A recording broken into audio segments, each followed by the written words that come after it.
Bonjour à vous tous. Alors aujourd'hui, je vais vous présenter le QSignal Mapper.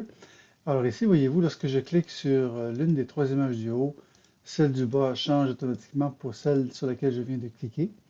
Alors bien sûr, chacune des images doit faire la même chose, c'est-à-dire mettre son image disponible pour celle du bas.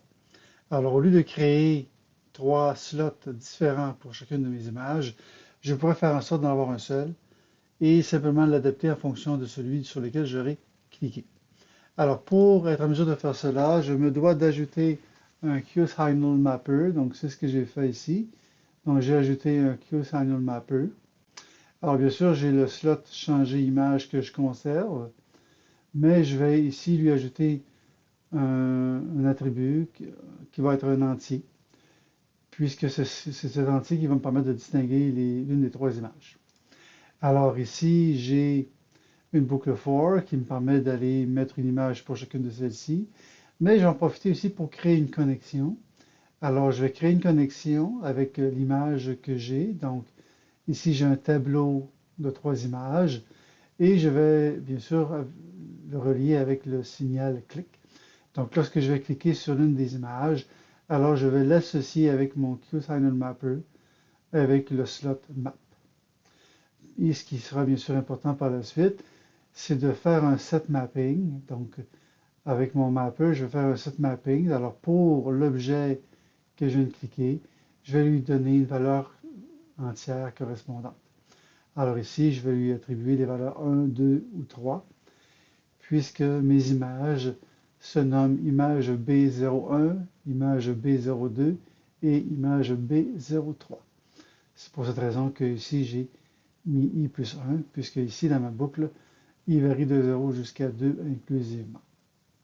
Un coup que j'ai fait ceci, que mes trois images, donc lorsque la boucle est terminée, je vais créer une connexion par la suite avec mon QSignal Mapper et le signal va être un signal Mapped Hint, donc avec un entier. Donc c'est sur celui-ci que je vais vouloir l'associer.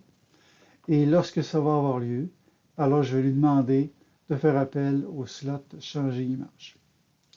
Donc le slot changer image va recevoir donc un numéro. Donc ce numéro, je vais l'utiliser.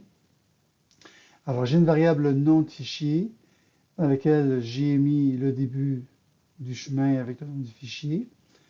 Et puis par la suite, ce qui va me rester à ajouter, c'est 1, 2 ou 3, suivi de .png. Donc c'est ce que je me trouve à faire en lui ajoutant le numéro que j'aurai reçu. Donc si je clique sur la première image, j'aurai le numéro 1, sur la deuxième, le numéro 2, et sur la troisième image, j'aurai la valeur 3. Donc c'est ce que je me trouve à faire. Donc je fais en sorte de donner le nom du fichier au complet. Et lorsque c'est fait, bien, je peux l'attribuer à mon Pixmap, d'où la méthode setPixmap, comme ceci. Alors, encore une fois, donc si j'exécute, alors on constate qu'effectivement, lorsque je clique, on voit que cela fonctionne et l'image change pour celle dont j'ai cliqué. Bien sûr, ici, ce n'est pas une image cliquable et je ne l'ai donc pas associée non plus avec une connexion quelconque.